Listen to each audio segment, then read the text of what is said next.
All right. Hello, and welcome to Learning and Development Corner, a video series where we discuss what is working in the L&D field. I'm your host, Emily Touche, and today I'm talking with the incredible Acey Holmes, the founder of Hi, the founder of BoredLess. Acey is tackling the disengagement epidemic that only 31% of employees worldwide report being engaged at work through playful work design. So thank you so much for being here today, AC. Thanks for having me. I'm excited to chat. So today we're going to dive into the strategy behind introducing play in corporate work settings. So to start off, I'd love it if you could share a bit about the neuroscience behind play and how this translates into the workplace. So, our brains on play are pretty fascinating. And I think a lot of us, if you put like a couple seconds of thought into it, which most people don't think about play every day, like I do, but you're like, well, I mean, okay, sure, because that's how kids learn, right? Most of us won't argue that that's how kids learn. But when you really get into the research and the deep science of it, that doesn't change at all across our lifespan. To our very last day, it doesn't change. So it doesn't even matter how old we are. Um, it's a little stronger when we are young, yes, because our prefrontal cortex is not developed yet. However, the neurochemicals that we get when we play doesn't change from when we're children. So any human and some animals as well that is playing gets doses of some of our most beneficial neurochemicals like dopamine. A lot of us know those. It is getting a bad rap a little bit these days on the trending reels and whatnot, as far as like people talking about dopamine addiction and dopamine seeking and all these kinds of things, which are real, but probably not as common as those things would have us thinking. Dopamine is a very beneficial neurochemical. It's one we need. It's one we want. Um, Dopamine, serotonin, endorphins, anandamide. Um, Whenever I'm making a list, I always forget at least one thing. I could be saying two things, and I'd be like, oh, I don't remember what the other one is. Anyway, a lot of really great neurochemicals um, that do really wonderful things. And at face value, most people think, oh, yeah, dopamine, serotonin, endorphins, they make us feel good. And yeah, we do want to feel good. So, yes, play makes you feel good. But also, dopamine plays a huge role in motivation. Mm. Serotonin plays a giant role in helping us regulate our reactions to stress and regulate our stress levels. Even outside of just feeling good about it, it goes deeper than that. Um, I always joke when I'm doing workshops or public speaking, and they're like endorphins. How many of you have experienced a runner's high, right? Like people know what that is. That's how we usually know what endorphins are from the runner's high. There's always, five or six people that raise their hand. And I said, how many people in here think they're all lying to you? We're like, yes, yes. It's like that's because maybe you don't get endorphins from running because running is not playful for you. And so you can get endorphins from other things as well. So just a little very brief overview of some of the neurochemicals that we get when we play. Yeah, that's so fascinating. I hadn't heard those pieces about um the connection between, well, I have heard about the connection between dopamine and motivation, but I didn't know about the serotonin and the stress regulation. That's really Yeah. fast. Yep. That's one of them. I mean, there's a lot of them and they all work together, but it is definitely one of them. So, yeah, it's pretty cool. So so we've got these chemicals that are unlocked during play, and why is that interesting to someone who's working in L&D? So, working in L&D, being the folks who are often helping people through their development, like growth path, right? Sometimes might feel like we're dragging them along. Like, no, really, I am here to help you. Come on. So, in two ways, it can help us in L&D. One is that we can support our own mental health and our own well-being through that. So, making sure that we're taking time out of our own day to play, but also just making any of the work that we do a little bit more playful in ways. It's one sort of mindset shift that I like to share with people is most of us, when we think about play, we do go to thinking about being childlike, hopefully not childish, but childlike, and what we did as a kid. But it's actually, and that is play, but it's not always just fun and games because the definition of the word playfulness, as defined by a researcher, a scientist in the personality science space, Renee Proyer, defines playfulness as the ability to reframe a situation to be interesting, entertaining, or stimulating. And Mm. for me, even for me who like studies this on a regular basis, that takes a lot of the pressure off. You see these reels and everything going around. They're like, the thing adults need to be doing is going out and having fun. Okay, what, what's fun? I don't know what's fun anymore. What's fun? Things that were fun maybe aren't fun for a lot of different reasons because we're adults. But can you make it interesting? Can you make it entertaining? At least just stimulating? And Mhm. what that is, what's stimulating for you might not be stimulating for me. That could be very different. So the whole concept of like, go have fun, join a pickleball league. Like that's working for a lot of people, apparently, like a lot. And that's fine, but it's not for all of us, right? So sometimes that can be a spreadsheet that Yeah. you made up because you wanted to make it up. So that's one way it works for L&D. And then also taking that into the systems that we're creating for folks, maybe if it's the platform or the way we're going to present something, making sure that we're giving people the opportunity to learn in ways that are interesting, entertaining, or stimulating for them. And usually that comes about with just being really flexible. But the more you dive into the play for yourself and what that is, you find yourself becoming more flexible, more curious, more Mhm. creative in a lot of ways that you might not have as easily tapped into before. Yeah. Yeah, that's a great point. So it's almost contagious of like when you Yeah. start being able to reframe situations and approach things from that playful framework, then everyone around you is like kind of it's easier for them to do that because Yep. you're modeling it, you're doing it.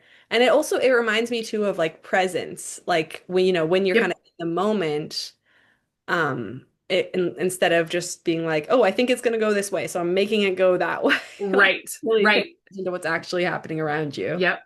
Yeah, I did a talk a couple years ago, 2 years ago, with a mindfulness expert. So we were co-presenting on the topic of mindfulness and playfulness. And as we were developing out our presentation, we really got into it. We were like, play is actually a really fantastic way to be mindful.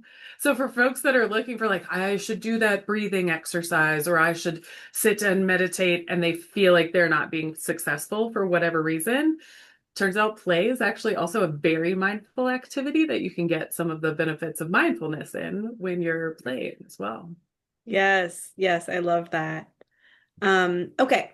So if um you are an L&D professional who's trying to lead change within their organization, what small steps might they take to cultivate a leadership that values play without overwhelming their teams?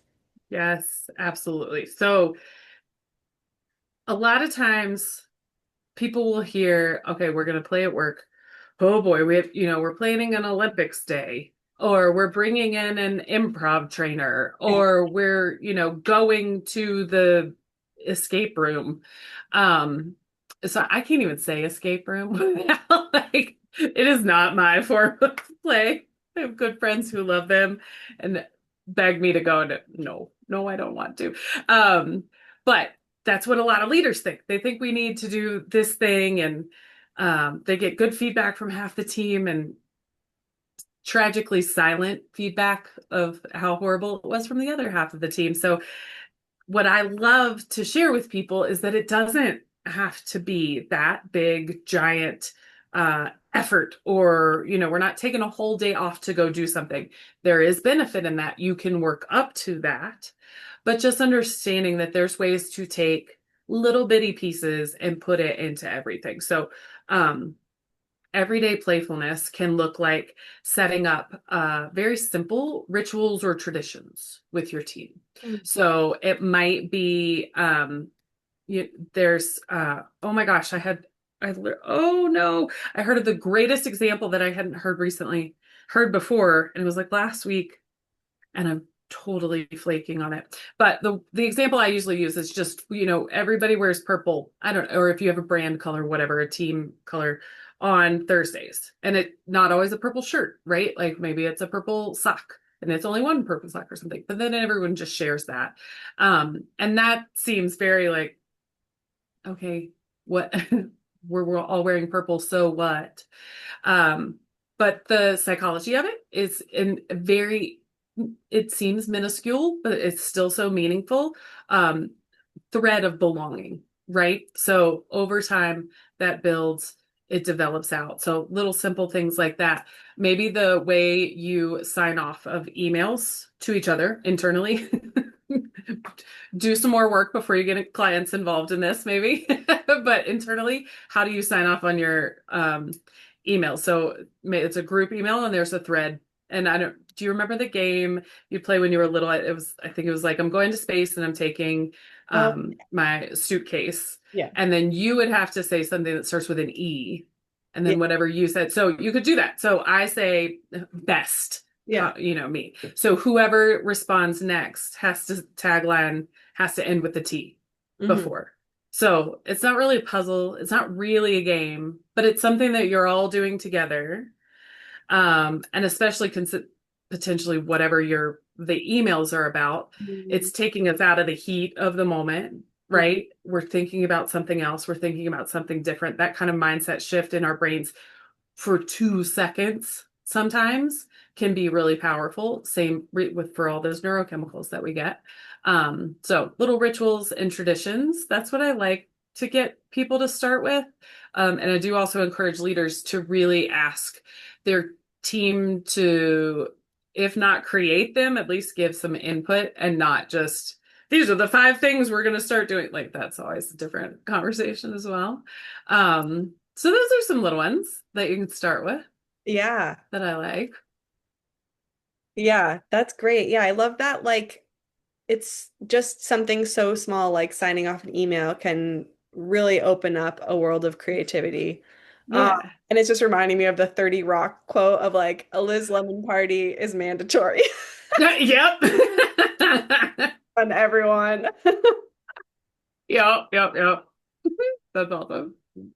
Okay, so these are all great. And I know that a big part of your work is doing workshops with clients. So I would love to talk a bit about that. And let's say that someone brought you in for a workshop. It was amazing. Everyone was so pumped. What ideas do you have for them to reinforce that learning afterwards so that it sticks long term? Yeah. So I like, again, with the encouraging leaders not to just roll things out without communication, that kind of thing. I always like to start with teams when we're working internally about the education where we go really deep into the like the neuroscience of it all and why this matters. Because we are busy and we are adults. And the fact is that life is serious. Our work is in fact serious. You'll hear like, don't take yourself so seriously. Like, well, sometimes we gotta, but budgets can be serious. They can. That's real. And we shouldn't like disrespect that. Like we can still respect that and then add playfulness. So to make sure that people understand why we are taking even the extra 5 seconds to put little things like this into play, we start with the education of the why. Like, what is this doing for you? What is it going to do for your team? So that's how it always starts. And then there is always usually like oh yes, this is awesome, right? But then the seriousness comes back in and we fall out of track. So I have one workshop package where it's set up where they have a workshop every quarter that kind of builds on each other. And then I also have offerings where they can kind of do some sort of like like self-assessment. There's some on-demand kind of resources. So one of the workshops that I do is called personal play identities. And there are four, they're scientifically validated, just like the disc and the Enneagram and all that kind of stuff where you can like there's no actual quiz for it, but Rene Proyer, who did the definition, or I quoted him his definition of playfulness. He's the one who created them in conjunction with Kay Brower and their teams. But there's four different personal play identities, and my mention of a spreadsheet is scientifically validated. There's an intellectual, playful personality. So understanding that some people on your team might be lightheartedly playful, what we usually think about. On the same team as someone who's intellectually playful, like their sense of humor is probably not the same. What they enjoy is probably not the same. So they might be looking at each other thinking, oh, that person's not playful. I'm so playful. Or usually the intellectual playful person is like, that person's so playful. I'm not playful like at all. And the reverse. So getting them to understand that and they can work better together. That's something that they can do. That's like a self-assessment, or I can lead them through a facilitated workshop on that as well. Um, but and then I have a couple products. I'm looking around like to see if they're on my desk, and they're not because I use them, and I think it's in my bag that I took to my co-working space. Anyway, but they're card decks, and they have ideas in them. So a lot of times, no matter how much we've been playing, fairly consistently and how creative we were last week. Maybe today we're tired and I can't think of anything to do. So you've got a little box full of the ideas to help things like keep going and make it sustainable, even after you really understand the meat of it. Yeah, yeah, yeah. So there's kind of like understanding the why, like why do we care about this? Why do we want to prioritize this?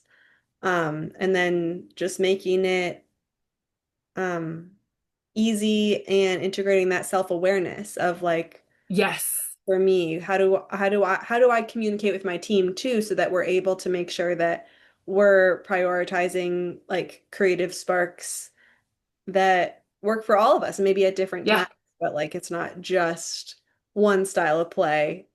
Yeah. absolutely. Yep, absolutely. Yeah. And then I've seen patterns where because when we understand it individually for ourselves, especially for folks who have potentially not seen themselves as playful in the past, once they do start to see it, it becomes, oh, and then you start to, because you'll feel the benefits. I mean, it can, for some people, it can be legitimately life-changing who've really been disconnected from it for a long time.